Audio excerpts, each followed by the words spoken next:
As well as optimizing your channel, you can also optimize your videos themselves in a number of ways which will help them to get discovered more easily. The first thing to do here is to ensure that your videos are HD and that they have thumbnails. Try to avoid shaky cameras or stolen content.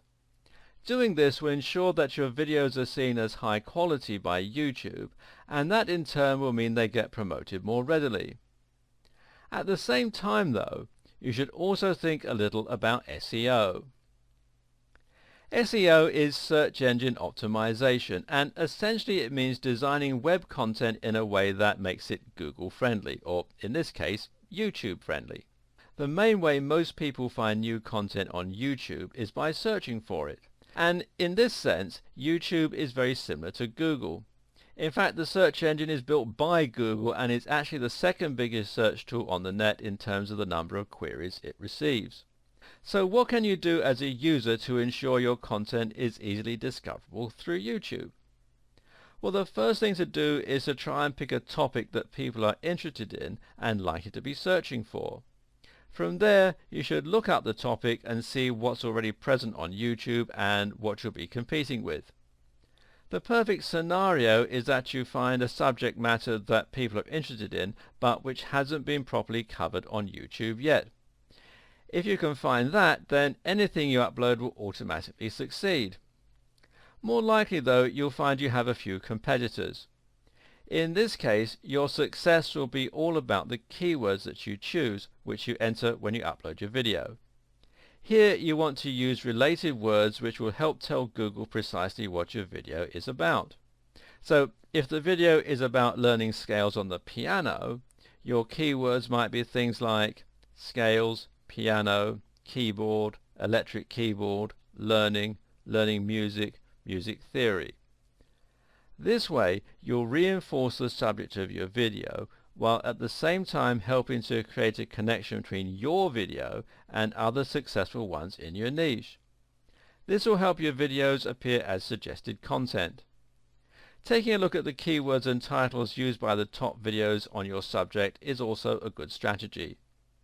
Note this also works on Google, and good video content can sometimes come up on Google as the top response to a search instead of a web page.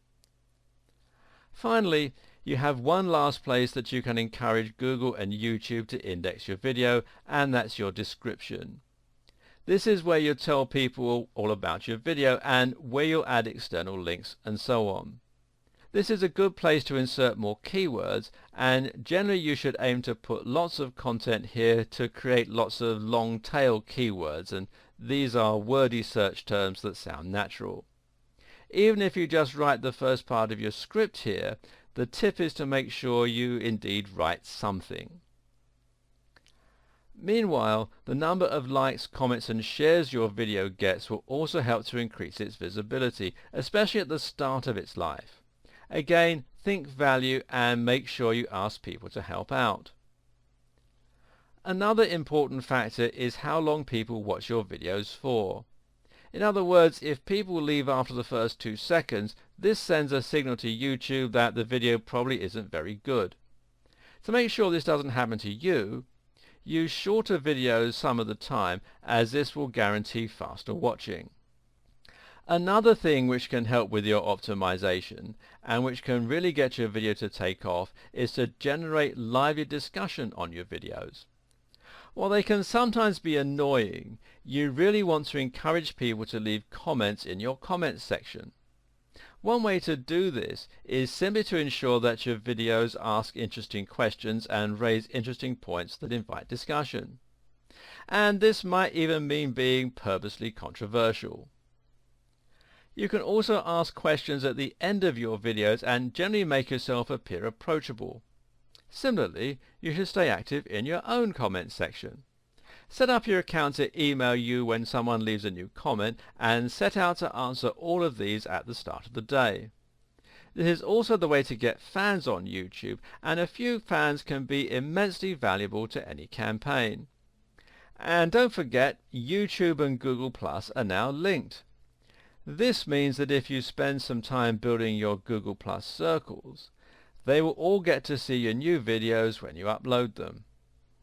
A great way to do this is to be active in the discussions in communities, to take part in hangouts, and to +1 other people. You'll normally get a reciprocal +1. Have a G+ button on your blog or website, if you have one, and this will help you to gain more people in your circles. What this also means is that if you share your YouTube video on a Google+ community and it gets commented on, that comment will show up on your YouTube video on YouTube as well. This is a great way to get some initial momentum on your video, so try to find communities to join in your niche and then make videos that you think they'll enjoy. Just don't post too often or you're likely to get banned. In the next video, we'll talk about advertising on YouTube.